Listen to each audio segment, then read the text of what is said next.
Bonjour, mon nom est Robert Desjardins et nous allons explorer ensemble comment vérifier le statut de vos blocs d'heures.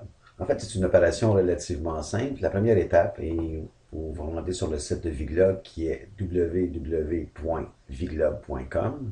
Lorsque vous allez arriver sur le site, en fait, c'est l'écran qu'on voit présentement, vous cliquez sur Accès client. Le système va automatiquement vous demander de vous identifier. Donc, on rentre notre code d'utilisateur. En fait, c'est normalement le code d'utilisateur, c'est le courriel et votre mot de passe. Si jamais vous avez oublié votre mot de passe, vous pouvez cliquer sur le bouton qui est ici, puis le système va vous retourner par courriel votre mot de passe. Si jamais vous n'avez pas de compte, vous pouvez créer un nouveau compte ou vous pouvez tout simplement contacter notre service à la clientèle chez Viglob. Lorsque vous allez créer un compte, vous n'avez pas nécessairement accès au bloc d'heures immédiatement. Donc, on vous conseille, un coup que vous avez créé votre compte, de contacter notre service à la clientèle et on va vous donner accès aux différents blocs qui sont associés à votre site Internet. Donc, je vais m'identifier. Je me retrouve donc sur une première écran où si vous avez plusieurs sites qui sont sous notre responsabilité, vous allez voir la liste des différents sites. À ce moment-là, on peut cliquer sur le site qui nous intéresse et on va avoir accès au bloc d'heures. Si vous n'avez aucun seul site, le système va automatiquement vous présenter le bloc d'heures. Le système donc vous présente le bloc d'heures qui est disponible. On va avoir le nom du bloc d'heures. Vous avez un peu une échelle qui vous montre d'un point de vue graphique le niveau d'utilisation du bloc d'heures. Donc présentement, il est utilisé à environ 8%. On a le nombre d'heures qui reste, donc 22h55 minutes, puis on a utilisé 25 heures.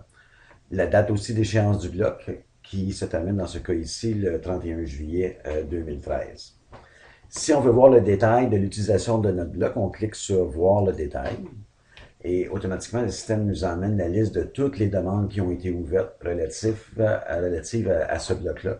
On peut voir le nombre d'heures pour chacune des demandes qui a été utilisée. Si une demande vous intrigue, puis on va aller voir un petit peu plus de détails, on peut tout simplement cliquer sur le numéro de la demande et automatiquement le système va nous emmener une liste détaillée de ce qu'on a fait au niveau de cette demande. Je vous note quelques petits points. On a la date de création de la demande.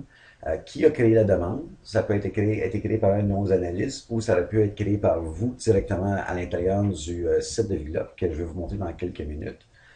Vous avez le responsable chez Viglob de votre compte, qui est dans ce cas ici Annick, et le statut de cette demande-là qui est complété. On a une courte description de la demande. S'il y avait des documents, on va avoir ici les liens pour pouvoir voir les documents qui est attachés à cette demande-là et l'historique complète de la demande. Donc, ça vous permet de valider très rapidement chacun des points ou chacune des utilisations de votre bloc d'heures pour soit compléter un travail ou pour résoudre un problème. Je vais retourner à la liste des demandes. Si je retourne à mon compte, un autre point qui peut être intéressant que je voulais vous noter ce matin, c'est l'utilisation de comment reporter un problème. Donc, je vais cliquer sur Reporter un problème. Cette interface-là vous permet de facilement identifier un problème que vous avez, soit avec le site ou une option que vous aimeriez faire corriger. Donc, on indique le titre de notre problème, on en fait une courte description. Si jamais il y avait eu un message d'erreur, on vous demande de le copier et de le coller à l'intérieur de la fenêtre qui est ici.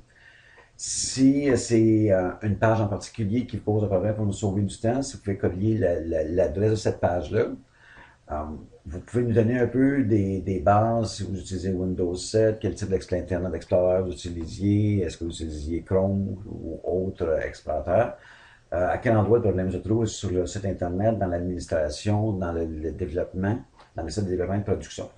C'est pour ceux qui ont un seul site, c'est que lorsqu'on rentre à l'intérieur de sites un peu plus complexes, souvent on peut avoir un environnement de développement et un environnement de production. L'environnement de développement nous permettant de faire des tests qui par la suite sont reportés sur notre site en production.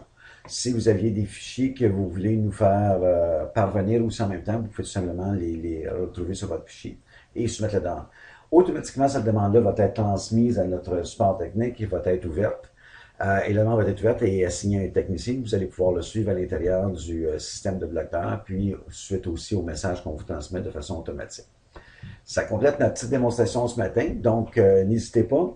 On pense que c'est un outil qui est très intéressant. Cet outil-là aussi va continuer à s'améliorer. En fait, on va ajouter bientôt toutes les informations sur votre dossier client, sur les modules qui sont associés à votre site et ainsi de suite. Si vous avez besoin d'aide, encore une fois, n'hésitez pas à contacter notre soutien technique. On est là pour ça et on va vous guider et vous assurer que vous avez une expérience agréable. Sur ça, je vous souhaite une bonne journée et merci de votre attention.